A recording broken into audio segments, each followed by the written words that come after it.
지난달부터 우리는 우리를 결박하고 있는 요소들을 한 가지씩 살펴보고 있습니다. 그 말씀에 이어서 오늘은 좌절의 자리에서 땅끝까지라는 제목으로 주어진 본문 말씀을 통하여 주의 음성에 귀를 기울여 보도록 하겠습니다. 지난달에는 사도행전 10장 1절부터 16절을 열려진 열방을 보라라는 제목으로 살펴보았습니다. 복음의 가장 큰 장애물은 우리 밖에 있는 것이 아니라 우리 안에 있다고 이미 수차례 거듭 말씀드린 바 있습니다. 하나님 나라 확장의 가장 큰 방해가 되는 것은 어떤 환경과 상황이 아니라 우리 자신이라는 사실을 보게 되었으리라 생각이 됩니다. 특히 지난달에는 베드로가 고넬료를 만남으로 이방인 선교가 시작되는 장면을 통하여 우리 안에 있는 다음과 같은 5가지 장애물을 함께 분석해보고 스스로를 진단해 볼 수 있는 기회가 있었다고 생각을 합니다. 첫 번째, 일상 속에 갇히진 않았는지. 두 번째, 종교 속에 갇히진 않았는지. 세 번째, 경험 안에 묶이진 않았는지. 네 번째, 착각 속에 살아가고 있진 않은지. 그리고 마지막 5번째, 여론을 의식하고 있진 않은지. 오늘은 우리가 결박되어 있는 또 다른 면에 우리의 시선을 옮겨보면 좋겠습니다. 베드로와 같이 한정된 경험으로 인하여 편협된 지성과 그리고 고집으로 똘똘 뭉친 자기 중심적 사상이 복음의 장애물이 되기도 하지만 많은 경우 우리의 상처난 감정과 상심한 심령이 우리를 결박하여 우리로 하여금 주를 온전히 섬기지 못하게 한다는 사실을 여러분과 나누고 싶습니다. 지성으로도 사람이 마비될 수 있지만 감성적으로도 사람이 마비될 수가 있다는 뜻입니다. 약 15년 전에 제가 중국으로 파송받았을 때가 생각이 납니다. 저는 선교사로 파송을 받으며 단단히 각오했습니다. 주를 위하여 핍박을 받겠노라고, 주를 위하여 복음을 전하며 죽음을 마다하지 않겠노라고, 주님 나라 확장을 위하여 가난을 두려워하지 않겠노라고. 그러나 현장의 현실은 제 예상과는 너무나 달랐던 것 같습니다. 물론 핍박과 죽음과 가난으로 인하여 어려움을 당하시는 많은 선교사님들이 계십니다. 저 역시도 그러한 위험과 배고픔을 경험했습니다. 그러나 이것은 매일매일 일어나는 일은 아닙니다. 많은 경우 day in and day out, 매일매일의 삶에서 싸워야 하는 적은 위험이나 배고픔이 아닙니다. 매일매일의 삶에서 싸워야 하는 적은 중국 공안도 아니요, 이슬람 과격분자도 아니요, 혹은 굶주림도 아닙니다. 제가 파송 받았을 당시 중국 북경에 계신 여러 선교사님들께서 가장 고통스러워 하셨던 것은 다름 아닌 불면증이었습니다. 지나온 여러 해 동안 저는 세계 이곳저곳을 다니며 참 많은 선교사님들을 뵐 수 있었습니다. 특히 아프리카 대륙 어딘가에서 지금 이 순간에도 주님을 섬기고 계신 선교사님 사모님들을 생각하면 가슴이 아픕니다. 우울증과 씨름하고 계신 분들이 적지 않기 때문입니다. 또 제가 정기적으로 교제하고 있는 젊은 사역자분들은 불안감과 전투를 벌이시고 계십니다. 불확실한 내일, 열매 없는 사역, 그리고 급격히 변해가는 사역 현장으로 인한 불안감입니다. 더 나아가서 설교자들은 어떻습니까? 공황장애로 인하여 큰 고통을 겪고 계신 분들이 계십니다. 그렇습니다. 저 자신을 살펴보아도 그런 것 같습니다. 저도 제 삶을 돌아보면 적은 제 밖에 있는 것이 아니라 제 안에 있다는 사실을 알게 됩니다. 저 역시도 매일매일의 삶에서 치열하게 싸워야 하는 것은 불면증이었고 우울증이었고 불안감이었고 공황장애였다는 것입니다. 이러한 것들이 우리를 결박하는 한 우리가 가지고 있는 영향력을 주님을 위하여, 하나님 나라를 위하여 극대화할 수가 없는 것입니다. 그래서 말씀드릴 수 있습니다. 적은 우리 밖에 있는 것이 아니라 우리 안에 있었습니다. 여러분, 우리를 결박하는 요소는 우리 밖에 있는 것이 아니라 우리 안에 있는 것들, 복음을 가로막고 있는 장애물은 멀리 있는 것이 아니라 매우 가까이 있는 것들. 하나님 나라 확장을 방해하는 걸림돌은 가끔 찾아오는 것이 아니라 매일매일의 삶에서 우리가 치열하게 싸워내야 하는 것들인 것입니다. 오늘 본문 말씀의 내용은 이러한 결박으로 인하여 삶과 사역이 완전히 마비되는 경험을 하게 된 한 인물에 대한 것입니다. 그는 매우 훌륭한 하나님의 종이었습니다. 그러나 그도 두려움과 좌절감과 패배감으로 주저앉게 된 것입니다. 하지만 신실하신 하나님께서는 자신의 종을 돌보셨습니다. 주님은 그를 다시 일으켜 세우셨습니다. 그리고 그를 통하여 주님의 역사를 이루어내셨습니다. 오늘 우리가 살펴보고자 하는 것이 바로 이러한 내용입니다. 상처난 감정과 상심한 심령으로 인해 결박된 주의 종들을 주께서 어떻게 돌보시고 어떻게 다시 일으켜 세우시고 그리고 그들을 통하여 어떻게 그 나라를 확장해 나가시는지를 살펴보고자 합니다. 우리의 이해를 돕기 위해서 오늘 살펴보고자 하는 이 내용을 다음과 같은 4가지 부분으로 나누어 보도록 하겠습니다. 첫 번째, 상처받고 상심하는 원인. 두 번째, 주님께서 펼치시는 손길. 세 번째, 우리가 들어야 하는 음성. 그리고 마지막 4번째, 우리에게 보이시는 경영입니다. 이 4가지를 통해서 좌절의 자리에서 땅끝까지 우리를 보내시기로 작정하신 하나님의 그 손길에 만지신 바 되고 붙들리신 바 되고 파송됨을 입는 우리 한 분 한 분 되시기를 주님으로 축원합니다. 첫 번째, 상처받고 상심하는 원인에 대해서 생각해 보도록 하겠습니다. 오늘 우리가 살펴보고자 하는 이 장면은 아주 유명한 사건 다음에 일어난 일입니다. 열왕기상 18장에 우리 본문 말씀 바로 전장이죠. 이 말씀을 보면 엘리야는 바알 선지자 450명과 아세라의 선지자 400명을 홀로 맞서는 장면이 그려져 있습니다. 갈멜산에서 그들은 대결을 하죠.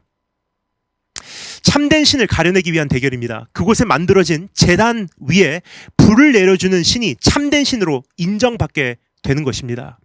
우리가 잘 알듯이 바알의 선지자와 아세라의 선지자가 온갖 힘을 다하여 자기들의 신을 불렀지만 불은 그날 내려오지 않았습니다. 아무리 외쳐도 어찌 죽은 신이, 없는 신이, 가짜 신이 하늘에서 불을 내릴 수가 있겠습니까? 그러나 엘리야가 기도하였을 때 살아계신 하나님께서는 불을 내려주셨어요. 그 불은 제단 위에 놓여있는 번제물뿐만 아니라 그 제단을 통째로 삼켜버렸습니다. 나무와 돌과 흙과 그 제단을 둘러싸고 있는 도랑의 물까지 소멸해 버린 것입니다. 그 광경을 지켜보고 있었던 이스라엘 백성은 엎드려 외쳤습니다. 성경이 이렇게 기록합니다. 여호와 그는 하나님이시로다. 여호와 그는 하나님이시로다. 하나님을 인정하는 장면이에요. 하나님의 이름이 다시 이스라엘 백성 입술에 회복되는 장면입니다. 그리고 우상을 섬기는 선지자들을 한 사람도 남기지 않고 기손 시내에서 다 잡아 죽였죠. 그날 엘리야는 대승리를 거두게 된 것입니다. 이어서 엘리야는 아합 왕에게 곧 비가 내릴 것이라고 좋은 소식을 전해줍니다. 그리고 그는 다시 갈멜산으로 홀로 올라가게 됩니다. 갈멜산 정상에서 그는 이제 온 힘을 다하여 하나님께 비를 구하며 기도를 하게 되죠. 그렇게 기도하던 중 사람의 손만한 작은 구름이 일어나는 것을 확인하고 그는 아합에게 비로 인하여 길이 막히기 전에 마차로 이동할 것을 권합니다.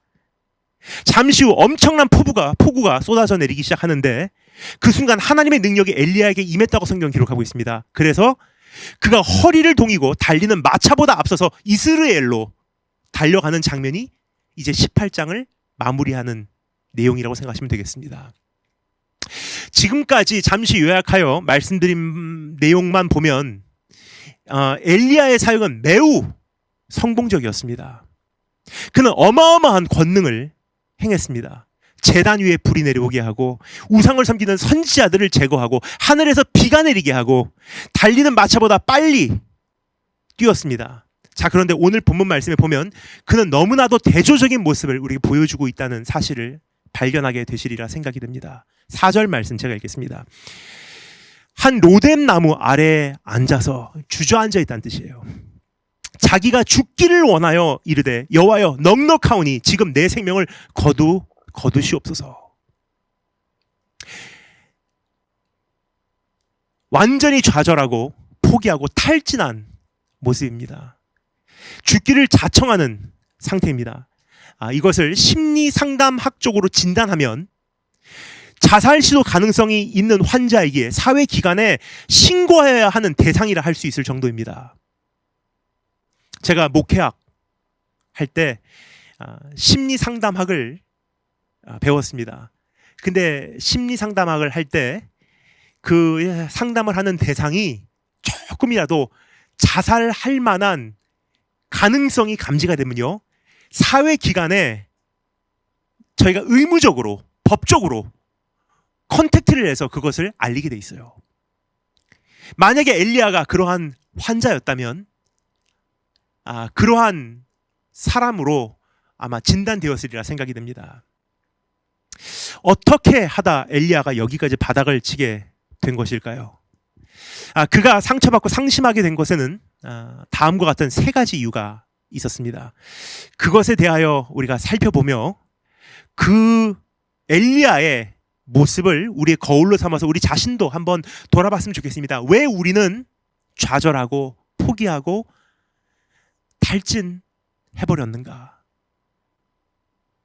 첫 번째 원인입니다. 기대에 어긋난 현실. 기대에 어긋난 현실. 갈멜산에서 대승리를 거두며 거기에 모인 이스라엘 백성과 함께 하나님을 높일 때만 해도요, 그는 확신을 하고 있었을 거예요. 종교개혁이 일어날 것이며 모든 우상은 사라질 것이고 부흥의 불길은 타오를 것이고 마침내 하나님의 나라가 이곳에 도래할 것이다.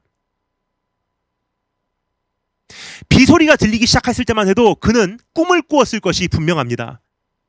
아합 왕은 하나님을 인정할 것이고 이스라엘 백성은 하나님께 돌아올 것이고 새로운 역사의 막이 드디어 열리기 시작할 것이다. 그러나 그가 기대했던 것과는 전혀 반대의 일이 벌어지게 된 것입니다. 1절부터 3절까지 읽겠습니다. 아합이 엘리야가 행한 모든 일과 그가 어떻게 모든 선지자를 칼로 죽였는지를 이세벨에게 말하니 이세벨이 사신을 엘리야에게 보내어 이르되 내가 내일 이맘때에는 반드시 네 생명을 저 사람들 중 한 사람의 생명과 같게 하리라.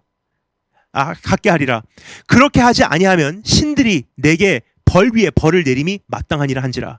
그가 이 형편을 보고 일어나 엘리야가 이 형편을 보고 일어나 자기의 생명을 위하여 도망하여 유다에 속한 부엘세바에 이르러 자기의 사환을 그곳에 머물게 하고, 아합 왕과 이세벨이 회개하기는커녕 오히려 엘리야는 생명의 위협을 받게 되었고 순식간에 쫓기는 신세가 되었으며 도망갈 수밖에 없는 처지에 놓이게 된 것입니다. 예상에 어긋나는 현실이 벌어지기 시작한 거예요. 그의 예상에 완전히 벗어난 상황이 벌어진 것입니다.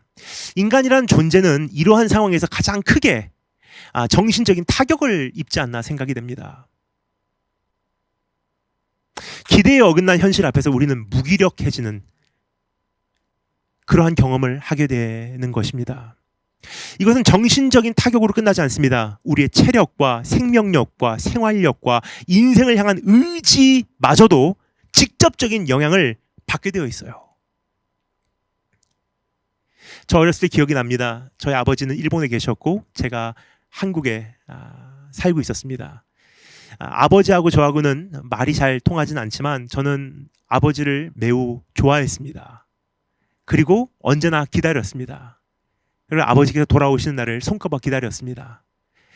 근데 아버지가 일본 가신 지 한 달 정도 지나면 또 어린 아이인지라 눈앞에 있는 것에 신경 쓰기에 놀기에 바쁘기에 친구들하고 어울리기에 바쁘기에 또 이꾸지네요. 살만하더라고요. 근데 어느 날 아버지께서 오신다는 소식을 전해 듣습니다. 다음 주에 오실 거야. 다다음 주에 오실 거야. 그럼 저는 그때부터 손꼽아 기다리기 시작해요. 근데 어쩔 때 아버지께서 그날 안 오실 때가 있어요. 그럼 제 안에서 어떠한 그 마음의 상심 정도의 차원이 아니라 힘이 빠져나가는 것을 저는 경험을 했어요. 온몸에서 힘이 쫙 빠져나가더라고요. 예상과 어긋난 현실이 펼쳐졌기 때문이에요. 스톡데일 패러독스, 스톡데일 패러독스라는 심리학 용어가 있습니다. 이것은 1965년부터 1973년까지 베트공에게 전쟁 포로로 수감되었던 미국 해군 장교 제임스 스톡데일에서 유래된 단어입니다. 말로 형용할 수 없이 힘든 환경 속에서 약 8년 이상을 견디고 생존한 후 그는 살아서 미국으로 돌아올 수 있었습니다. 그와 함께 감금되었던 사람들 중 대다수가 죽었지만 스톡데일 장교만큼은 살아남을 수 있었던 이유는 냉혹한 현실을 직시하면서도 균형 잡힌 소망을 포기하지 않았기 때문이라고 그는 나중에 말합니다. 그곳에 감금되어 있는 동안 그가 목격한 한 현상이 있습니다. 막연한 낙관주의적 사고방식이나 혹은 현실을 왜곡하여 자기 기만을 하는 사람들은요, 고난과 역경을 견뎌내지 못한다는 사실이에요. 괜찮아질 거야. 아무런 문제 없어. 긍정적으로 살면 분명히 좋은 일만 일어나게 돼 있어. 이런 사람들은 자기가 갖고 있는 세계관에 벗어난 상황이 눈앞에 펼쳐지면요, 잘 견뎌낼 수 있는 확률이 낮다는 거예요. 오히려 현실을 직시하고 만만치 않은 세상이 온다. 내일은 환란이지 평안이 아니다. 그러나 나는 주님 안에서 소망을 꿈꾸리라. 매우 현실적이지만 그 안에서 합리적 소망을 갖고 있는, 말이 되는 소망을 갖고 있는 사람들은 탄력성을 형성하게 된다는 것입니다. 이들은 모두 심각한 삶의 국면에서 좌절하지 않고 기존보다 더 나은 방식으로 재기하는 성질을 띄었다는 뜻입니다. 한마디로 정리하자면 헛된 기대보다 정확한 현실 감각이 사람을 끝까지 견뎌내게 한다는 것입니다. 반대로 지나치게 성급하고 너무나도 앞서가는 기대를 가지면 예상치 않았던 어려움 앞에서 완전히 파괴되는 비극을 피하지 못하게 되는 것입니다. 예를 들어 뻥 뚫린 도로라고 생각하고요, 마음껏 속도를 내다가 과속 방지턱에 부딪히게 되면 어떻게 되는지 여러분 생각해 보시면 엘리야가 이러한 모습을 보이는 원인을 정확하게 이해할 수가 있어요. 영광에서 영광으로 갈 줄 알았어요. 승리에서 승리로 갈 줄 알았어요. 성공에서 붕으로 갈 줄 알았어요. 나라가 뒤집어지고 아합 왕과 이세벨이 그 정권이 붕괴되고 새로운 왕이 들어서고 종교 개혁이 일어나고 백성이 우리가 잘못했노라 하고 이제는 죄를 뒤집어 쓰고 하나님께 금식하고 돌아올 줄 알았어요. 근데 그런 것이 일어난 것이 아니라 오히려 자기가 쫓기는 신세가 된 거예요. 여러분, 하나님께서 엘리야를 갈멜산에 세울 때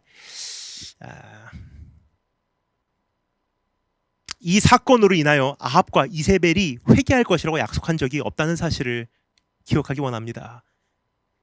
이스라엘 백성이 우상을 버리고 돌아올 것이라고 약속하시지도 않았어요, 사실. 오직 너는 가서 아합에게 보이라. 내가 지면에 비를 내리리라. 라고만 말씀하셨을 뿐이에요. 그런데 엘리야의 머릿속에서 펼쳐지는 시나리오는 하나님께서 보이시는 내용보다 더 구체적이었던 것입니다. 그는 하나님의 경영보다 더 앞서갔던 것입니다. 그런데 그의 시나리오가 잘 맞아떨어지지 않는 순간이 왔을 때 그의 열정과 열심은 땅에 곤두박질 치는 결과를 맞이하게 된 것입니다. 우리도 그래서 오늘 스스로를 한번 진단해보고 돌아보기를 원합니다. 그동안 나는 너무 성급하게 하나님보다도 앞서서 달려오진 않았는지. 주님께서 이렇게 하실 거야. 근데 가만히 생각해보면 주님께서 그렇게 말씀하신 적 없어요. 근데 우리가 그렇게 말해놓고 그런 일이 안 일어나면 혼자서 김이 새버리는 거예요. 나는 현실과 너무나 동떨어진 기대를 가지고 그것을 믿음으로 착각하고 살아오진 않았는지, 하나님의 뜻을 내 눈높이로 단순화시켜서 단정짓진 않았는지, 만약 그랬다면 기대에 어긋나는 현실로 인하여 나는 좌절할 수밖에 없고요. 언젠가는 포기하게 되고요. 탈진하는 것은 시간 문제예요. 두 번째 원인, 열정에 감춰진 자아입니다. 열정에 감춰진 자아. 주님을 위한 열심은 너무나 아름답습니다. 하지만 조심하여야 합니다. 그 열정 안에 감춰진 우리의 자아가 있을 수 있기 때문입니다. 그 열심 안에 자기의가 충분히 숨어 있을 수 있는 것입니다. 많은 경우 자기의는 하나님보다 성급하게 앞서가는 사람들 안에서 쉽게 찾아볼 수 있다고 생각을 합니다. 예를 들어서 유능한 사역자인 경우가 참 많아요. 자기의가 강한 사람들은. 혹은 열정적인 성도일 수 있습니다. 또는 헌신된 일꾼일 수 있습니다. 일반인이 엄두도 못 내는 사역을 감당하는 사람일 수도 있다는 것입니다. 그래서 외면적으로 볼 때는 참 훌륭한 사람들이에요. 근데 하나님 앞에서 해결돼야 될 문제가 있는 거예요. 뭐죠? 자기의, 자기의,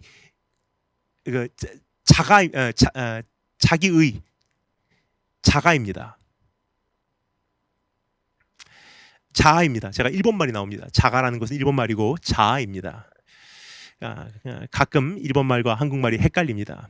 지가, 자. 그냥 빨리 그냥 주님 오셨으면 좋겠습니다. 언어가 없어지게. 자, 그런데 문제는 그 열심 안에 깊은 곳에 자리 잡은 자기의가 있는 것이 우리에겐 참 조심스럽게 스스로를 진단해 보아야 될 점이고, 또 하나님 앞에서 우리가 조심스러워해야 될 부분이 아닌가 생각이 됩니다. 이러한 자기의는 영웅 심리를 자리 잡게 합니다. 그러니까 우리가 열심히 섬기는 것 같아요. 표면적으로 보기에는 굉장히 훌륭한 사역자예요. 그 안에 잘 포장된 자기의 자아가 있으면요, 그 형태로 이게 지속되는 게 아니에요. 결국은 자아라는 것은요, 자기의라는 것은요, 영웅 심리로 둔갑을 하게 돼 있어요. 그래서 자기가 받는 고난이 대단하다고 느끼게 되는 거예요. 내가 주를 위해. 자기만 끝까지 변들리지 않고 살아남았다고 착각 속에 빠지게 되는 것입니다. 세상은 다 틀렸고 나는 주님을 위해서 이 좁은 길을 갑니다. 자기가 피해자요, 희생자라고 굳게 믿게 되는 것입니다. 이러한 이유로 이들은 자주 심한 외로움을 겪게 됩니다. 그리고 자기 연민 속에서 헤어져 나오지 못하게 되는 것입니다. 호렙산 한 굴에 머물고 있는 자기를 찾아오신 하나님께 엘리야가 뭐라고 하는지 한번 들어보실래요? 제가 읽겠습니다. 10절 9절 말씀과 13절 14절 말씀을 제가 읽어드릴 테니 자기의 자아가 여기서 잘 비춰지고 있어요. 그 엘리야의 자기의가 여기서 잘 비춰지고 있습니다. 잘 들어주시면 좋을 것 같습니다. 제가 읽겠습니다. 9절 10절 13 14절. 엘리야가 그곳 굴에 들어가 거기서 머물더니 여호와의 말씀이 그에게 임하여 이르시되 엘리야야 네가 어찌하여 여기 있느냐. 그가 대답하되 내가 만군의 하나님 여호와께 열심히 유별하오니 이는 이스라엘 자손이 주의 언약을 버리고 주의 제단을 헐며 칼로 주의 선지자들을 죽였음이오며 오직 나만 남았거늘 그들이 내 생명을 찾아 빼앗으리라 하나이다. 13절 14절. 엘리야가 듣고 겉옷으로 얼굴을 가리고 나가 굴 어귀에 섬에 소리가 그에게 임하여 이르시되 엘리야야 네가 어찌하여 여기 있느냐. 그가 대답하되 내가 만군의 하나님 여호와께 열심히 유별하오니 이는 이스라엘 자손이 주의 언약을 버리고 주의 제단을 헐며 칼로 주의 선지자를 죽였음이오며 오직 나만 남았거늘 그들이 내 생명을 찾아 빼앗으리려 하나이다. 들리십니까? 우선 여기서 참 재밌어요. 엘리야에게 찾아오신 하나님께서는 두 차례나 반복하여 동일한 질문을 그에게 물으신다는 거예요. 엘리야야, 네가 어찌하여 여기 있느냐? 질문입니다. 주님께서 왜 물으셨을까요? 처음부터 우리가 그 답을, 전 학교 다닐 때 이 빈 공간에 답을 쓰는 게 제일 힘들더라고요. 차라리 A, B, C, D면 찍찍이라도 했었지.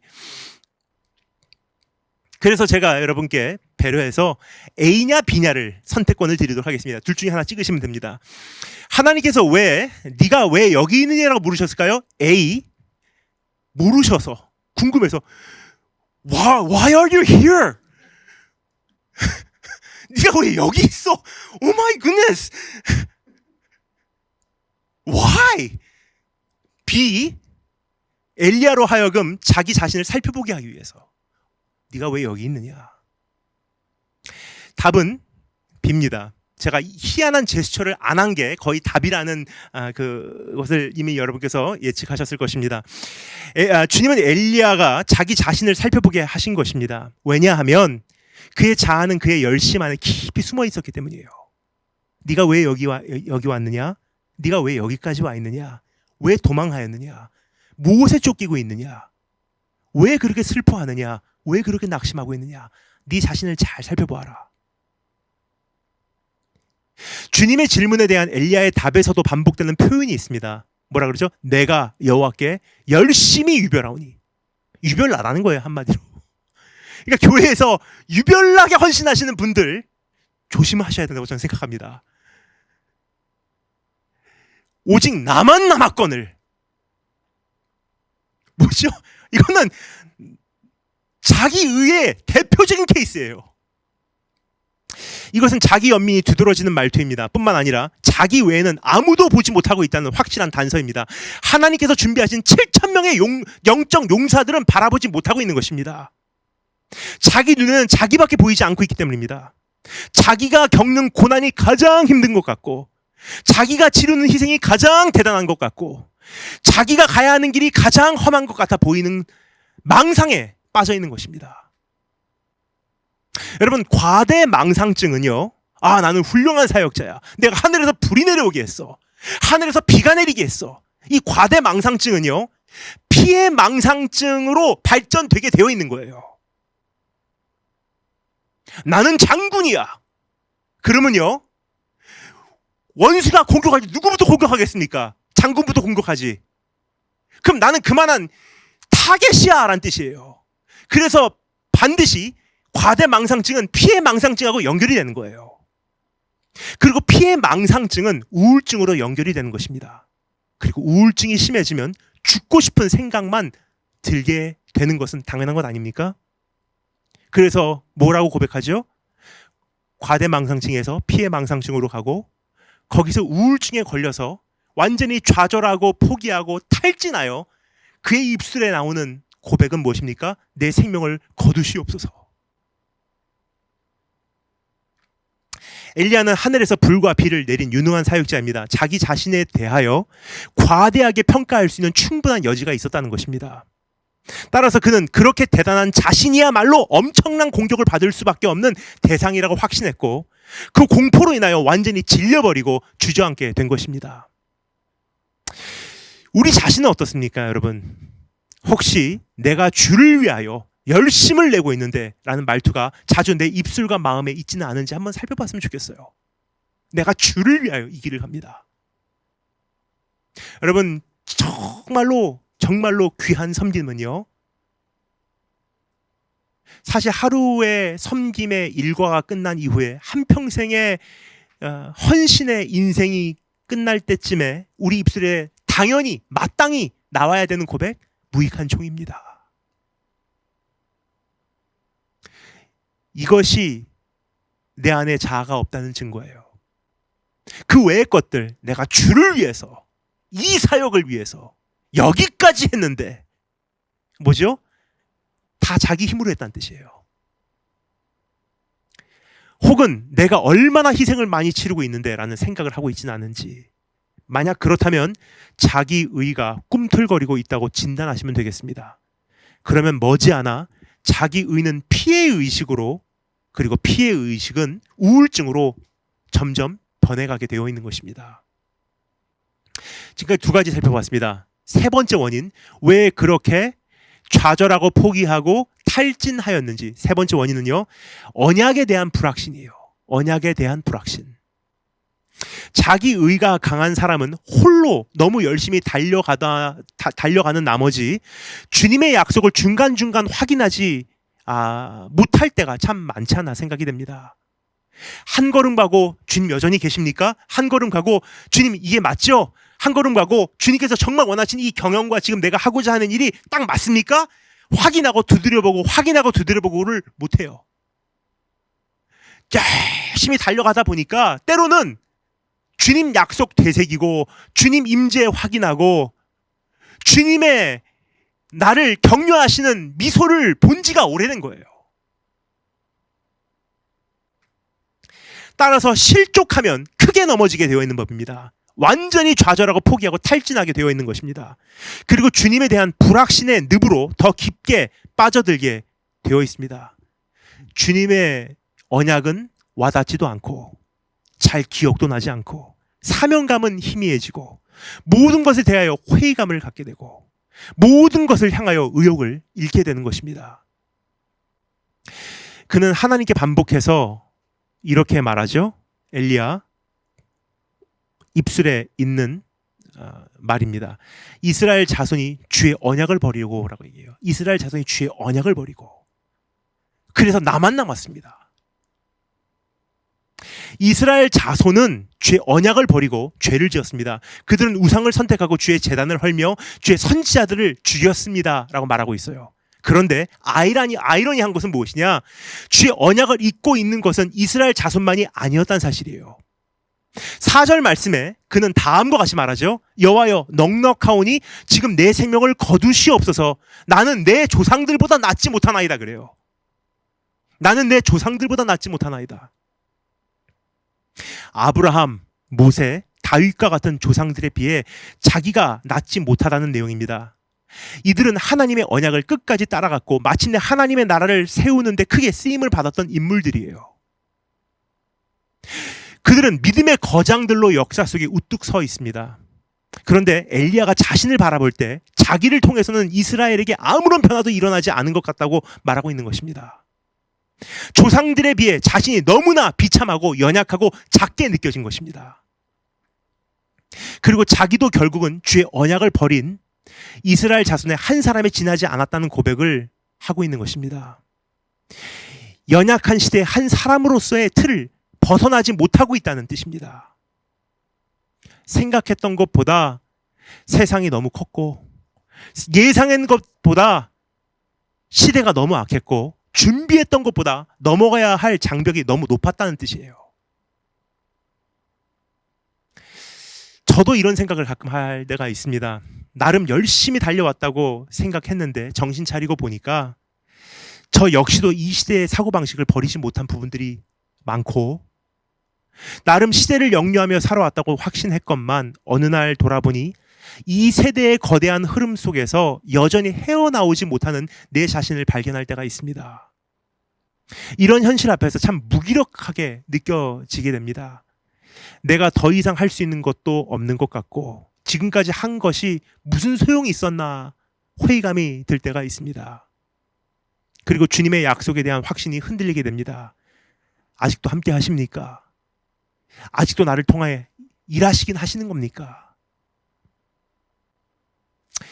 여러분은 어떠신지 한번 스스로를 돌아봤으면 좋겠습니다. 지금 우리가 살펴본 것 세 가지, 그가 왜 이러한 심한 우울증을 앓게 되었는지 지금 세 가지 이유를 살펴봤습니다. 자, 그러면 두 번째로 우리가 주님께서 펼치시는 손길에 이제 그를 이제 만지시기 시작하시는 하나님의 치유의 손길에 우리 한번 관심을 기울여 보도록 하겠습니다. 이제 좌절하고 포기하고 탈진한 한 종을 주님께서 어떻게 돌보시는지 잠시 살펴보도록 하겠는데 주님께서 자신의 종을 향하여 펼치신 손길은 너무나 따뜻했어요. 이 불충실한 종아라고 그 종을 박살내는 것이 아니라 혼내켜 주는 것이 아니라 주님의 손길은 친절했고요. 배려가 있으셨고요. 따뜻했습니다. 저는 오늘 이 말씀을 준비하면서 혼자 얼마나 울었는지 몰라요. 주님의 이런 모습이 너무나 사랑스러워서. 지치고 힘들고 낙담하고 있는 사람만큼 자기 자신이 미운 사람이 없거든요. 이 사람들에게 지적하지 않아도 본인이 제일 못났다는 거 다 잘 알고 있어요. 그러니까 이런 사람들에게 가장 필요한 것은 네가 왜 이렇게 했어? 이 불충실한 종아라는 그러한 혼내키는 음성이 아니라 따뜻한 음성이에요. 주님의 손길은 너무나 정확하게 아픈 곳을 어루만지셨습니다.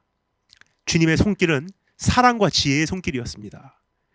그럼 조금 더 구체적으로 그 손길에 대하여 우리가 알아보도록 하겠습니다. 동일한 주의 손길이 우리에게도 임할 것을 기대할 수 있기 때문입니다. 오늘도 여러분께서 어느 현장에 계시든지 지금 제가 이렇게 보면은 여러분 모습이 보이는 이 화면은 그냥 단면이에요. 그냥 함께 있구나 느끼는데 사실 지금 우리가 있는 곳이 다 다르잖아요. 미국, 영국, 프랑스, 한국, 일본, 아프리카 어느 지역, 중동 어느 지역, 호주 어느 지역. 근데 그러한 지역뿐만 아니라 우리가 지금 놓여져 있는 문제와 현실이 다 달라요. 어떤 분은 지금 크게 상처받고 크게 상심하여 주저앉아 계신 분들도 계실 것입니다. 두 날개가 완전히 찢어져 버려서 나 언제쯤 내가 다시 날아오를 수 있을까? 이 꿈마저 포기한 사역자분들도 계실 거예요. 스스로를 자책하고 죄책감과 씨름하고 밤에는 우울증과 전투하지 않으면 하루의 일과를 마치지 못하는 하나님의 아들, 딸들이 계실 것입니다.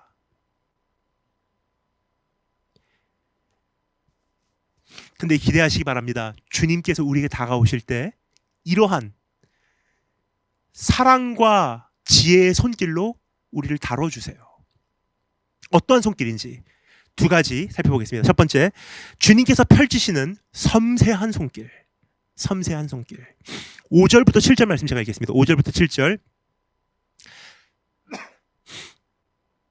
로뎀 나무 아래에 누워 엘리야가 자더니 천사가 그를 어루만지며 그에게 이르되 일어나서 먹으라 하는지라. 본즉 자다가 깨서 정신 차리고 본즉 얼떨 정신 차리고 눈을 비비면서 본즉 머리맡에 숯불에 구운 떡과 한 병 물이 있더라. 이에 먹고 마시고 다시 누웠더니 여호와의 천사가 또 다시 와서 어루만지며 이르되 일어나 먹으라.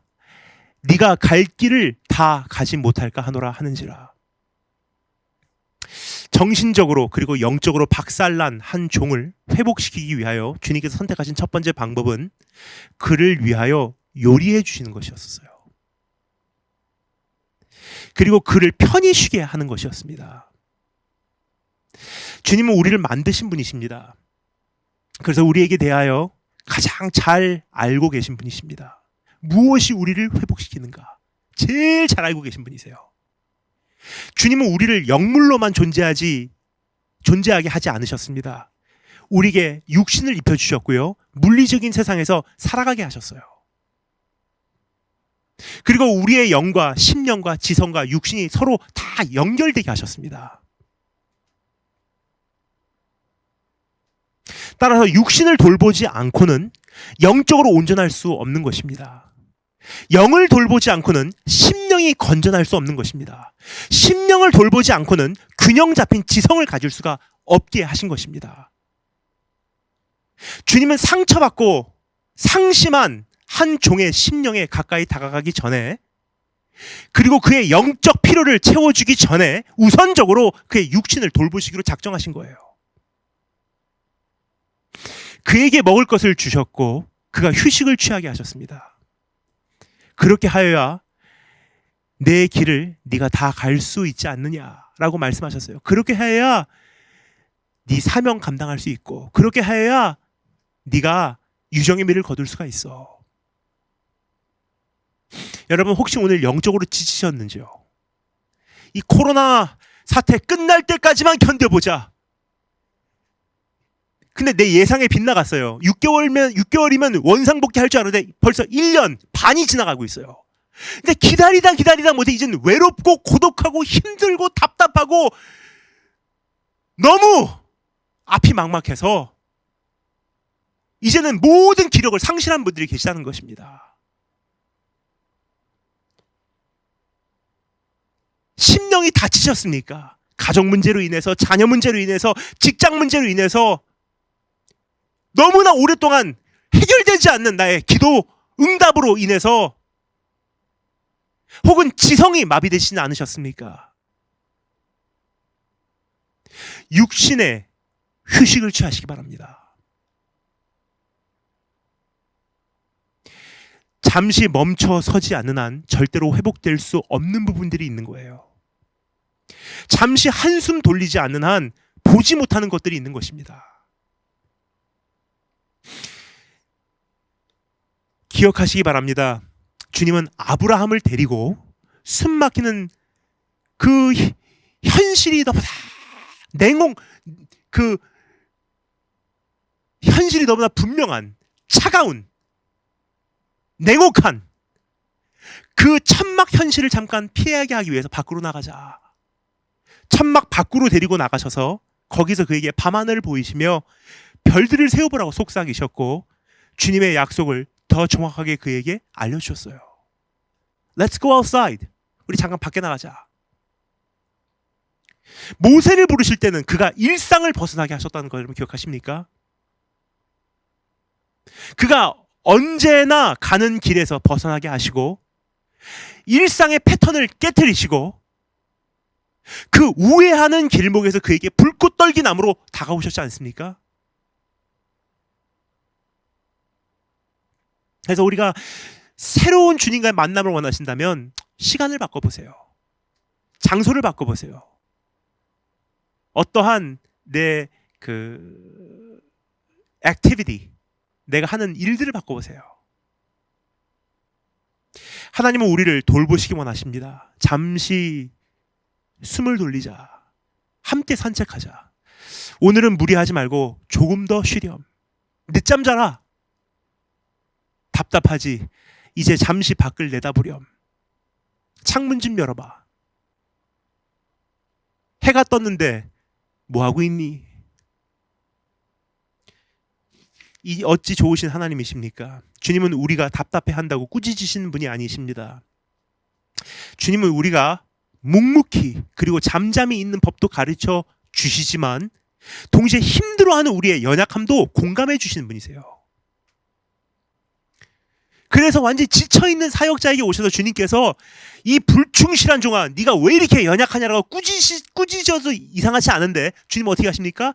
먹어라 그러세요. 주님은 우리를 영적으로만 챙기신 분이 아니시라는 것입니다. 주님은 우리를 만드신 분이세요. 주님은 우리의 모든 필요를 채우시는 분이시지 영적인 부분에만 관심을 갖는 우리를 이용하시는 하나님이 아니라는 거예요. 그러니까 성경에서 말하는 너의 모든 필요를 채우신다는 것은요, 사역에 필요한 것만 내가 채우겠다는 거 아니에요. 어떻게 하나님의 나라에 해당된 것만 내가 너를 채우겠다. 뭐죠? 하나님이 그건 이용하신다는 거예요, 우리를. 아니잖아요. 모든 필요를 채운다는 것은 육적인 휴식이 필요하면 그거 주신다는 거예요. 때로는 정말 외로워서 친구가 필요하면 친구 주신다는 거예요. 때로는 내가 숨 돌리기를 주님께서 보시기에 그게 필요하다고 생각하면 보내신다는 거예요. 두 번째, 주님의 손길. 주님께서 펼치시는 정확한 손길입니다. 첫 번째는 섬세한 손길. 두 번째는 정확한 손길. 8절 말씀 읽겠습니다. 이에 일어나 먹고 마시고 그 음식물의 힘을 의지하여 40주, 여러분 옛날에 제가 기억납니다. 저희 이모부께서 저희 항상 하셨던 말씀이 있어요. 사람이 정말 힘들면요, 마음이 힘들면 그 과정만큼이라도 배심으로 견딘대요. 정말 그런 것 같아요. 너무 힘들 때는 차라리 그냥 배심으로라도 견디는 것 같아요. 뭐라도 먹고서. 이에 일어나 그가 먹고 마시고, 한마디로 배심으로 그 음식물의 힘을 의지하여 40주 40야를 가서 하나님의 산 호렙에 이르더라. 주님께서 요리해 주신 식물로 배를 채우고 충분한 휴식을 취한 엘리야는 기력을 회복하고 이동을 하게 됩니다. 그의 발길이 향한 곳은 하나님의 산 호렙이었다고 기록하고 있습니다. 그런데 참 이상한 것이 있습니다. 3절에 보면요, 그와 동행했던 자기 사환과 브엘세바에서 헤어진 것을 알 수가 있어요. 참고로 브엘세바는 유대 왕국의 가장 남부 쪽에 위치한 관할 구역입니다. 엘리야는 그곳에 자기 종을 두고 가기로 한 거예요. 왜냐? 동행해봤자 그 종에게 해롭기 때문에 죽을 작정을 한 거예요. 그리고 4절에서 기록하고 있듯이 그는 광야로 들어가 하루길 정도 되는 여정을 홀로 갔습니다. 그런데 그가 하나님의 산 호렙에 이르게 된 것은 40일 이후였어요. 이것이 이상합니다. 왜냐하면 그가 있었던 위치로부터 호렙산까지는 아무리 멀어도 350km 이상은 되지 않기 때문이에요. 아무리 오래 걸린다 해도 7일에서 진짜 오래 걸려도 14일 이상의 여정이 될 수 없는 길이에요. 그럼 왜 40주, 40야를 가게 되었을까요? 이것은 이스라엘 민족의 40년 광야 생활의 축소판이라고 이해하시면 되겠습니다. 아주 먼 옛날 그 산에서 그의 조상들이 하나님께 언약을 받았어요. 내가 너의 하나님이 되고 넌 나의 백성이 되리라. 호렙산이잖아요. 그리고 그들은 40년 동안 광야를 떠돌다 결국 약속의 땅에 도착할 수 있었죠. 하나님은 이 광야 생활을 통하여 그들에게 언약을 가르치셨고 그들 안에 언약이 되새김되게 하셨고 모든 일이 있어도 그들이 언약을 기억하도록 훈련하셨어요. 그게 40년 동안의 과정이었습니다. 언약이 불확실해진 종에게 가장 필요했던 것은 바로 이 과정이 아니었나 생각이 돼요. 우리가 가던 길을 가다가 정말 모든 것이 헷갈리기 시작하잖아요. 가장 처음에 출발했던 곳으로 돌아가는 것이 어떻게 보면은 뒷걸음질 치는 것 같지만 가장 모든 것이 정확하게 정리되는 방법이었어요. 광야에서 인도함을 받는 훈련을 다시 받는 것입니다. 광야에서 채우시는 능력을 다시 경험하는 것입니다. 주를 신뢰하는 연습을 할 수 있는 최상의 현장으로 바로 광야라는 곳으로 나가는 것이었습니다. 그래서 하나님께서 어떻게 하십니까? 엘리야를 데리고 40년이 아니라 축소판이니까 40일을 돌리시며 광야를 뺑뺑이 치게 하신 거예요. 그리고 40일 만에 드디어 하나님의 산 호렙에 도착하게 한 것입니다. 그러니까 40일 동안 초심으로 돌아가서 경험을 했을 거예요. 아, 이렇게 해서 공급받는구나. 이렇게 먹이시는구나. 이렇게 보살피시는구나. 이렇게 인도하시는구나. 아, 그랬었지. 내가 선지자 학교 다닐 때 이거 배웠었는데 잊어버리고 있었구나. 등등. 그런 생각을 했을 것입니다. 선교사님들도 몇 년에 한 번씩 본부로 돌아오게 됩니다. 돌아와서 재정비하여야 하기 때문이에요. 현장에 있는 사이 잘못되거나 훼손되거나 상실된 것이 있지는 않은지 스스로 되돌아보는 기회를 갖게 되는 것입니다. 이 과정을 잘 마치게 되면 다시 파송되어 사역을 더 아름답고 온전하게 이어가고 그리고 언젠가 완성할 수 있게 되는 것입니다. 그리고 우리 안에 혹시 또 광야라는 생각이 있다면 이제는 감사할 수 있는 충분한 이유가 이것을 아는 이상 우리 안에 있다고 생각을 해요.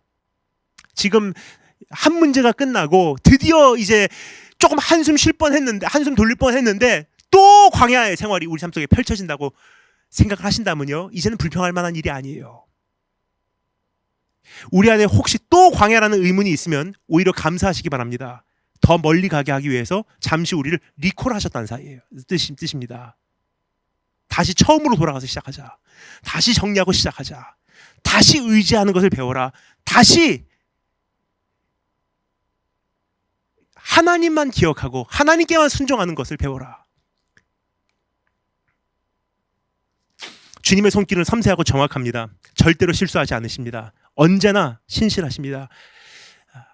이것이 엘리야가 경험한 하나님이고 이것을 공감하며 이사야 선지자는 다음과 같이 소개하고 있습니다. 읽어드리겠습니다. 이사야 42장 3절 말씀 읽겠습니다. 제가 읽겠습니다. 잘 들으시면 감사하겠습니다. 상한 갈대를 꺾지 아니하시며 꺼져가는 등불을 끄지 아니하시고 진실로 정의를 주님께서 시행할 것이요. 갈대는 한번 꺾여지면 재생산을 못하는 존재입니다. 생명력을 발휘하지 못한다는 뜻입니다. 더 이상 존재 이유가 없는 것이 바로 그러한 갈대예요. 이것을 가리켜 상한 갈대라고 성경은 표현하죠. 그런데 주님은 그러한 갈대조차도 완전히 제거하지 않으신다고 이사야 선지자는 말해주고 있는 것입니다. 뿐만 아니라 주님은 꺼져가는 등불이 소멸되지 않게 하신다고 말씀하십니다. 여러분, 불은요, 작은 불씨든 큰 불결이든 계속 타오르게 하기 위해서는 잘 다뤄야 하는 법이에요. 그러니까 불은 다뤄본 사람들이 잘 다루더라고요. 제가 요즘에 러닝을 하다 보니까 오래전에 저희 JGM 팀, JGM 스태프들과 함께 야외에서 불고기 구워 먹었던 추억이 살아나더라고요. 근데 저는 참 행복했습니다. 제가 안 구워도 되니까 옆에서 지켜보고만 있을 수 있어서. 근데 저는 그렇게 교만하지 않습니다. 제가 못하는 거는 금방 인정하고 옆으로 자리를 양보해 줍니다. 저는 절대로 고기를 잘 굽는 사람이 아니에요. 불을 잘 다루는 사람이 아닙니다. 근데 불 잘 다루는, 고기 잘 굽는 사람들이 따로 있더라고요. 근데 그들의 그 비결이 뭔지를 가만히 옆에서 지켜봤어요. 언젠가 저도 잘 배워야 나중에 또 굴 수 있는 기회를 받을 수가 있기 때문에 잘 지켜보았습니다. 근데 이것은 과학이더라고요. 부채질을 너무나 강하게 해도 불이 꺼져버리고 너무나 약하게 해도 꺼져버리더라고요. 정확한 분량의 부채질이 산소를 계속 적당하게 공급하게 되고 불은 타오르게 되는 거예요. 반대로 말씀드리면요, 분별력이 없이 과하거나 부족하면요, 불은 꺼지게 돼 있어요. 그럼 하나님께서 꺼져가는 등불을 끄지 않으신다는 것은 무엇이냐? 하나님이 가지고 계신 완벽한 지혜를 가지시고 상처난 우리를 대하신다는 거예요. 상처받고 상심한 사람에게 너무나 엄격하면 완전히 꺾여버리게 되어 있는 것이고요, 박살나버리는 거예요.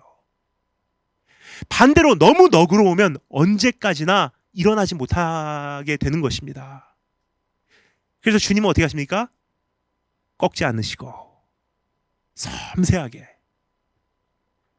그리고 정확한 손길로 주님의 사랑과 지혜의 균형이 이루어지도록, 얼마나 이 아름다운 손길인지 모르겠습니다. 왜 그가 그렇게 주저앉을 수밖에 없는지, 그러나 그의 삶에 섬세하고 정확하게 다가오시는 주님의 손길에 대해서 우리가 살펴보았습니다. 세 번째, 우리가 들어야 하는 음성에 대해서 잠시 생각해 보도록 하겠습니다. 주님은 그 손길에서 멈춘 것이 아니라 이제 그에게 음성을 들려주시기로 작정을 하시는 장면이 이제 펼쳐지기 시작합니다. 주님은 자신의 종을 어루만져 주실 뿐만 아니라 끝까지 달려갈 수 있는 준비를 시켜주십니다. 이 준비는 주님의 음성의 중요성에 대하여 일깨워 주는 것으로 이루어집니다. 주님의 음성 없이는 모든 것이 아무런 소용없다는 사실을 절실히 깨닫게 해주시는 과정이에요. 11절부터 12절 말씀 제가 읽겠습니다. 11절 12절 말씀 제가 읽겠습니다. 여호와께서 이르시되 너는 나가서 여호와 앞에서 산에 서라 하시더니 여호와께서 지나가시는데 여호와 앞에 크고 강한 바람이 산을 가르고 바위를 부수나 바람 가운데 여호와께서 계시지 아니하며, 바람 후에 지진이 있으나 지진 가운데에도 여호와께서 계시지 아니하며, 또 지진 후에 불이 있으나 불 가운데에도 여호와께서 계시지 아니하더니 불 후에 세미한 소리가 있는지라. 우리가 지금 살펴보고 있는 이 사건이 있기까지 엘리야는 너무나 화려한 사역을 잘 감당해 왔던 사람이에요. 화려한 사역이에요. 지금도 아무리 유능한 사역자, 아무리 세련된 사역자라고 해도요, 아무리 유명한 사역자라고 해도요, 엘리야만큼 화려한 사역을 해본 사람이 아마 역사에 없을 거라고 생각을 합니다. 과부의 아들이 다시 살아나게 하고, 제단 위에 불이 임하게 하고, 우상을 섬기는 선지자들을 다 제거하고, 이게 선교사들의 롤모델이에요. 제가 일본에 살 때 길거리를 다니면서 얼마나 그 일본의 우상단지들이 없어지기를 위해서 많이 기도했는데 하나도 안 없어지더라고요. 지나다니면서 정말로 많이 기도했어요. 하나님, 저 오샤카, 저 돌 상이 없어지게 해주세요. 제가 고등학교 다니는 내내 매일 학교 다니면서 그 앞에 지나가면서 마귀를 대적하고 기도했어요. 최근에 그 길을 갔더니 여전히 서 있더라고요.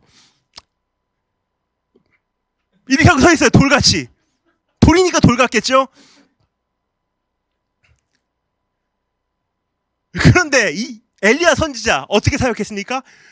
단번에 없애버렸어요. 단번에 저 가짜 신이라는 걸 증명해버렸어요. 하늘에서 비가 내리게 해서 하늘에서 불이 뿜어 나오는 정도가 차원이 아니라 하늘에서 물도 내리게 했다는 거예요. 온 세상에 하나님께 회개하고 돌아올 만한 사역 아닙니까? 이 정도면 한번 상상해 주면 좋을 것 같습니다. 아픈데 손을 얹으면 아픈 곳이 감쪽같이 치유되고, 목소리를 높이 외치면 예배 현장에 불과 같은 성령이 임하고, 이 세상 다른 종교는 가짜라는 것을 증명할 수 있는 확실한 증거를 제시하고, 하늘을 향해 손을 들고 기도하면 기근이 종식되고, 금융위기가 끝날 것이라고 대통령에게 찾아가서 예언하고, 그 대통령이 탄 자동차 바리케이드 앞에 제일 먼저 빨리 뛰어가서 그보다 빨리 달려가면서 이제 곧 이 나라의 금융위기가 끝날 거라고 선포하고, 그 말이 그대로 성취만 된다면 여러분 온 세상에 하나님께 회개하고 돌아올 것이 당연한 것 아닙니까? 답을 드리겠습니다. 절대 안 돌아옵니다. 그러한 생각을 하고 있었던 것이 엘리야예요. 거기까지 하면 돌아올 줄 알았어요. 우리가 여기서 그 현실을 확인하고 있지 않습니까? 여러분, 기적은 절대로 사람의 마음을 근본적으로 바꿀 수가 없는 거예요. 따라서 화려한 사역으로 하나님의 나라를 이루어가는 것에는 한계가 존재한다는 것입니다. 사역자 자신도 그 한계를 경험하게 되어 있어요. 사실 마음 깊은 곳에 손 얹고 생각해보면 알게 돼 있어요. 이게 아닌데, 이게 다가 아닐 텐데. 아픈 곳을 고쳐 주었는지는 몰라도 그 사람이 지속적으로 신앙생활을 이루어가지 않는 경우가 너무나 많다는 사실을 사역자 자신도 부인하지 못할 것입니다. 환상적인 예배 프로그램을 동원해도 여전히 인격적으로 주님을 만나지 못하는 성도들이 그 안에 앉아있다는 사실을 누구보다도 제일 잘 알고 있어요. 예리하고 빈틈없는 논리를 말하며 다른 신들이 가짜라는 사실을 100% 증명한다 할지라도 사람의 지성은 건드렸을지 모르지만 절대로 사람의 마음은 바꾸지 못하는 것입니다. 혹은 기독교적 재정관리법, 사업비법, 학습법 등등으로 세상적인 성공은 가져다 줄 수 있을지 모르지만 한 영혼이 하나님을 온 맘 다해 사랑하게 만들지는 못한다는 거예요.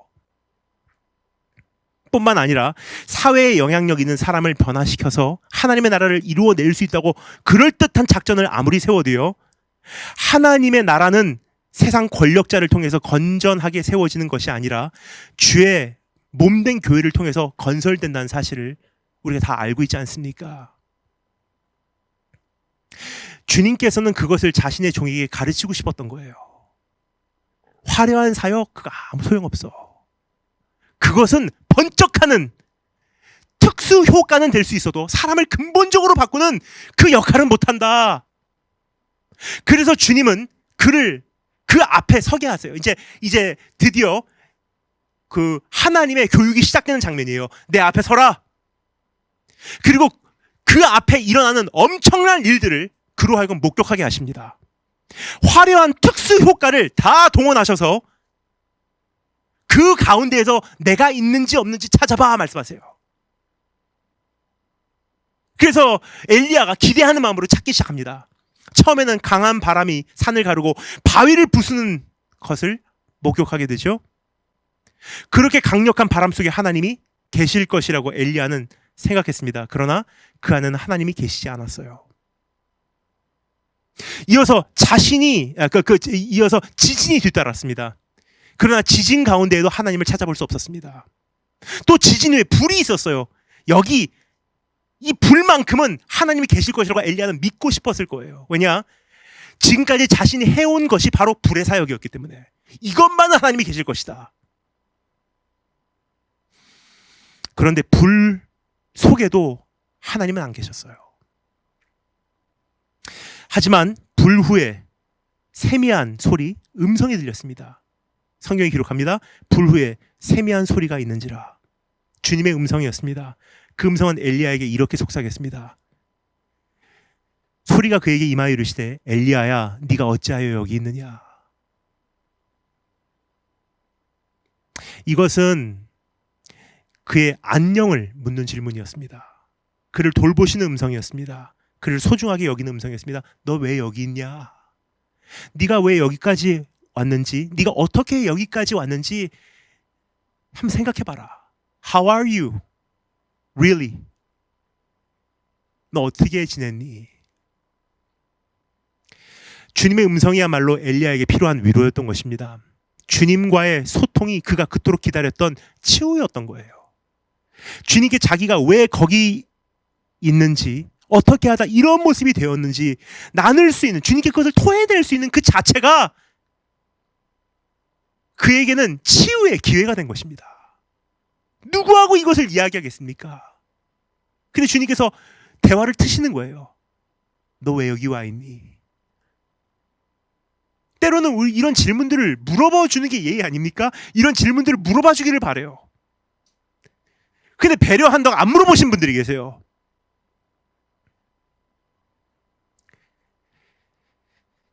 그날 엘리야는 한 가지 도저히 이해가 가지 않았을 것입니다. 하나님께서 그 산에 엘리야를 세우시고 그 앞에 지나가셨다고 성경 기록하고 있죠. 여러분, 하나님을 대면하는 것은요 무서운 일이에요. 출애굽기 33장 20절에 보면요 주님께서 말씀하십니다. 나를 보고 살 자가 없음이라. 그리고 요한복음 1장 8절에 예수님께서 직접, 10장 8절에 예수님께서 직접 말씀하세요. 본래 하나님을 본 사람이 없어요. 근데 그날 그 산에서 왜 엘리야는 내려침을 당하지 않았냐는 질문이에요. 하나님께서 그 산에 엘리야를 세우시고 그 앞에 지나가셨음에도 불구하고 그 음성을 들었음에도 불구하고, 이사야 선지자는요 화로다 화로다, 그게 당연한 것 아닙니까? 근데 엘리야는 그날 하나님이 지나가심을 목격했고 하나님의 음성을 들었음에도 내려침을 당하지 않았어요. 왜 그날 그는 내려침을 당하지 않았을까?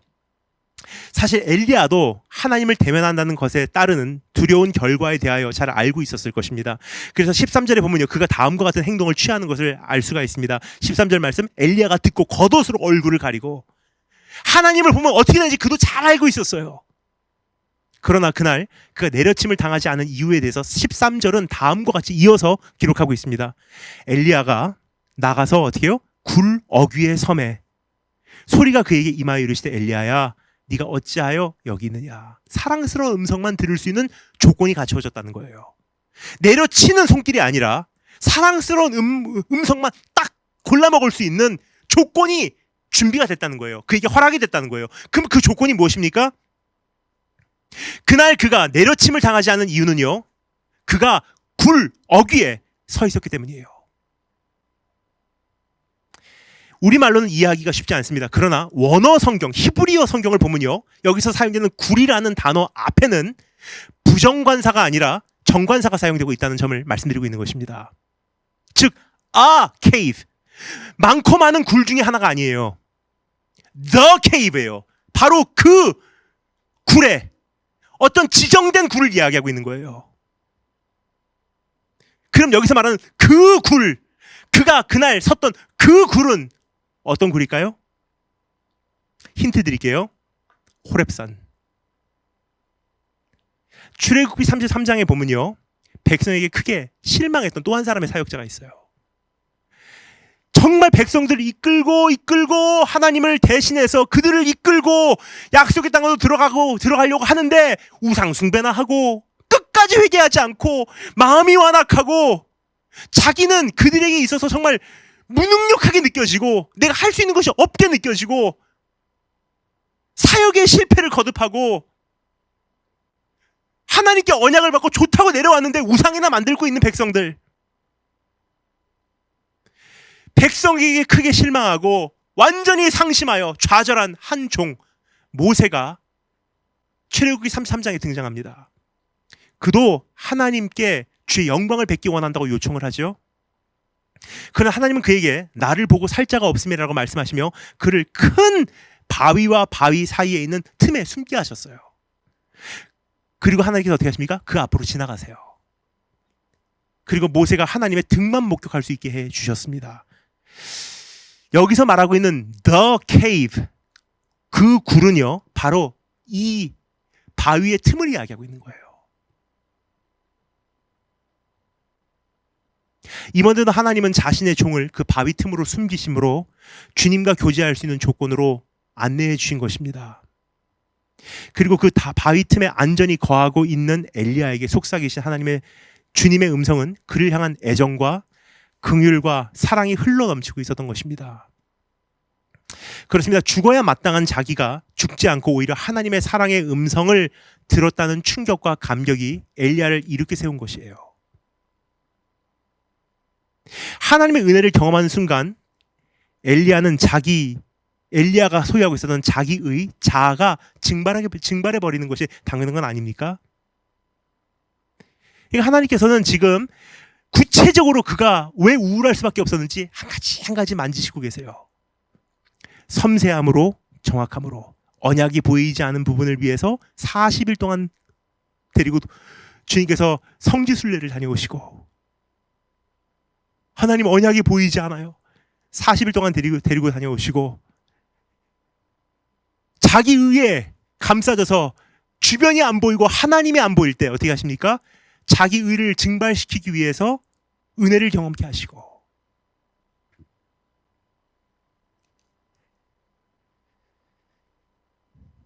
그는 주님의 음성의 내용을 들었고, 그는 주님의 음성을 사랑하게 되었고, 그는 주님의 음성으로 충분하다고 확신하였습니다.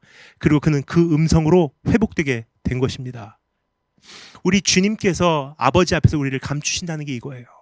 하나님 앞에 우리가 있는 그대로 서잖아요. 내려침을 당하는 것은 당연한 거예요. 그런데 얼마나 감사한지 예수 그리스도는 우리의 반석이요 우리의 요새예요. 주님께서 우리를 감싸시는 그 바위와 바위의 틈 사이가 된다는 거예요. 그럼 예수님 안에 우리가 있으면 바위가 터지고 지진이 일어나는 것 같지만 우리는 해를 당하지 않는다는 뜻입니다. 실제로 그렇지 않습니까? 십자가 위에서 예수님의 몸이 찢어지고 예수님께서 하나님께서 내려치신 바 되었습니다. 그런데 예수 안에는 우리는 해를 받지 않는 거예요.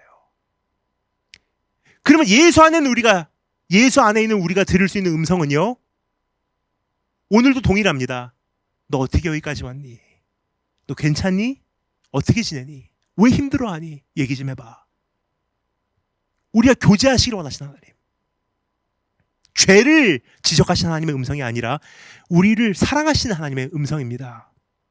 여러분, 죄책감에 시달리고 계시지는 않으신지, 내가 그렇게 했으면 얼마나 좋았었을까, 그때 그렇게 되었었으면 얼마나 좋았었을까, 그때 그렇게 했어야 하는데, should have, would have, could have, 후회와 미련과 아쉬움과 자책함과 안타까움과 자기 증오와 내일에 대한 불확신으로 똘똘 뭉친 우리가 꼭 기억하기를 원하는 고백이 있어요. 예수 그리스도 안에 있는 우리가 오늘도 확인할 수 있는 고백입니다. 주의 음성을 내가 들으니 사랑한단 말일세. 믿는 마음으로 주께 가오니 나를 영접하소서. 주의 보좌로 나아갈 때 어찌 아니 기쁠까. 주의 얼굴을 항상 배우니 더욱 친근합니다. 사실 우리는 하나님 앞에서 그런 친근한 음성을 들을 만한 존재가 아니에요. 근데 예수 그리스도라는 우리의 반석, 그 굴, 바위와 바위 틈에 우리가 서 있는 한 하나님께서 우리에게 들려주는 음성은 How are you? 어떻게 지내니? 너 어떻게 여기까지 왔니? 코로나 이 시기를 너 어떻게 지내고 있니? 많이 힘들지 않니? 오늘 우리를 돌아보시는 하나님, 돌보신 하나님, 그 따뜻한 음성, 그 섬세하고 정확한 손길을 경험하신 축복이 주심으로 축원합니다. 마지막 네 번째 살펴보고 마치겠습니다. 네 번째, 우리에게 보이시는 경영입니다. 회복된 종에게 주님은 자신의 경영을 보여주십니다. 15절부터 18절 말씀 제가 읽겠습니다. 여호와께서 그에게 이르시되 너는 내 길을 돌이켜 광야를 통하여 다메섹에 가서 이르거든 하사엘에게 기름을 부어 아람의 왕이 되게 하고 너는 또 님시의 아들 예후에게 기름을 부어 이스라엘의 왕이 되게 하고 또 아벨무홀라 사밧의 아들 엘리사에게 기름을 부어 너를 대신하여 선지자가 되게 하라. 하사엘의 칼을 피하는 자를 예후가 죽일 것이요 예후의 칼을 피하는 자를 엘리사가 죽일 것이라. 그러나 내가 이스라엘 가운데 7,000명을 남기리니 다 바알에게 무릎을 꿇지 아니하고 다 바알에게 입맞추지 아니한 자니라. 엘리야가 낭망하고 있는 사이에도 주님은 일하시고 계셨습니다. 실로 졸지도 아니하시고 주무시지도 아니시는 이스라엘을 지키시는 자의심이 분명합니다. 주님은 변함없이 역사를 주관하고 계셨고 그가 낭망하고 쓰러져 있고 로뎀나무에 그냥 누워있는 그 당시에도요, 주님은 어김없이 다음 주자를 준비하고 계셨다는 사실이에요.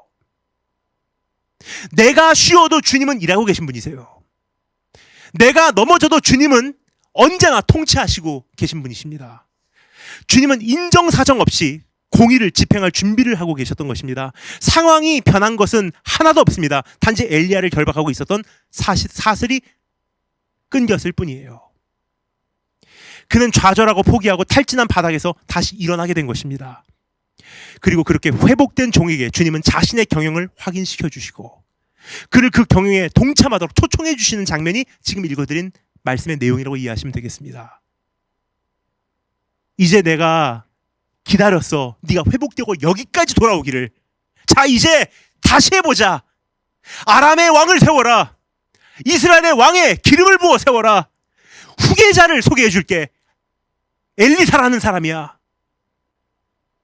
그리고 이제 눈을 열어 7,000명이나 되는 동역자들을 보아라.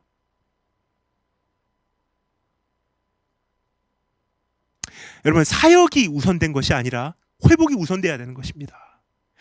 회복이 되면 보이게 돼 있어요. 근데 우리는 회복도 안 됐으면서 어떻게 하면 이 사역을 통해서 회복이 되길 될까? 아니에요. 사역을 통해서 회복이 되는 것이 아니라 회복을 통해서 사역이 되는 거예요. 그래서 우리가 주님 앞에서 꿈꿔야 될 것이 한 가지 있습니다. 주님께 우리가 간구해야 될 것이 한 가지 있어요. 열방을 열어주세요라는 기도보다도 하나님 나를 만져주세요. 나를 정신적으로 심령적으로 꽉 묶고 있는 이 상처와 분노와 혈기와 죄책감과 아픔과 불안감과 우울증과 불면증의 쇠사슬 주님 풀어주시지 않으면 난 마음껏 쓰임받은 종으로 살아갈 수가 없습니다. 열심히 하려고 하는데 밤을 못 자요. 정말 주님을 위해서 죽고 싶은데 우울증에 시달리면 이게 어떻게 주님께서 쓰시겠습니까? 그래서 우리가 넘어야 하는 것은 무엇이냐? 뭐 이슬람이 어쩌고 공산주의가 어쩌고 둘째 문제. 여러분, 진짜 중요한 건 뭐냐? 하나님 나를 만져주세요. 내 상처난 부분 만져주시고 밤에 잠 좀 자게 하시고 하나님이 공황장애에서 벗어나게 하시고 내일을 향한 두려움, 미래를 향한 두려움, 자녀를 향한 두려움, 내 직장을 향한 이 불안감에서 나 좀 살려주세요.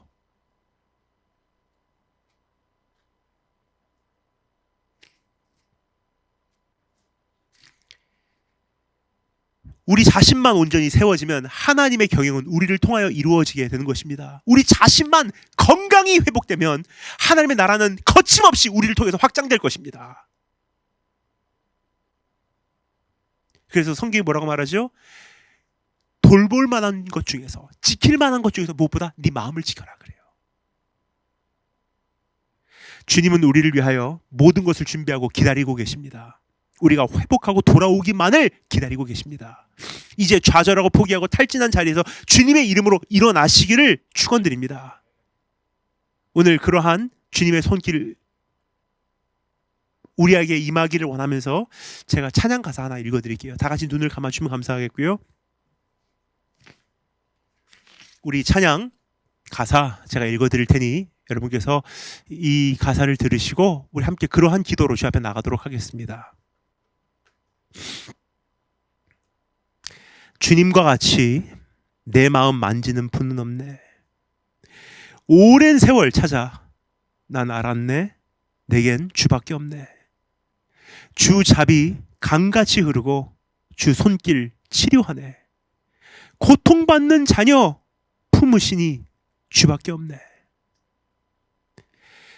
우리 다 같이 기도합니다. 하나님, 내가 참 많이 힘들었습니다. 제 바람은, 내 소원은, 내 꿈은 마음껏 쓰임받는 종, 주님께서 쓰시기 편한 종. 그런데 내 현실은 개인적인 문제로 힘들어하고 과거의 아픔으로 쓰라려 하며 내일을 향한 불안감으로 마비돼 버린 것이 우리의 현실입니다. 주님께서 우리에게 오셔서 마음을 만져주시고 우리의 삶을 돌아봐 주시고 내 심령을 돌봐주시지 않는 한 나는 이 쇠사슬을 끊을 만한 능력이 없습니다. 주님의 세미한 손길, 사랑의 손길, 상한 갈 때도 꺾지 않으시는 인자하심, 동시에 꺼져가는 등불이 완전히 소멸되지 않도록 과하지도 않고 부족하지도 않은 가장 정확한 방법과 균형으로 우리에게 다가오시는 주님의 지혜의 손길로 나에게 오셔서 파괴되지도 않지만 안주하지도 말게 하시고 포기하지도 않지만 내가 오늘의 상황을 가볍게 여기고 넘어가지도 않게 도와주기를 간절히 소원합니다. 하나님, 내가 치유받기 원합니다. 나를 만져주시기를 원합니다. 내가 회복되기를 원합니다. 내가 극복하기를 원합니다. 이 어두운 내 삶을 꼭 묶고 있는 이 쇠사슬을 풀어주시기를 간절히 사모합니다. 우리 다 같이 기도하겠습니다.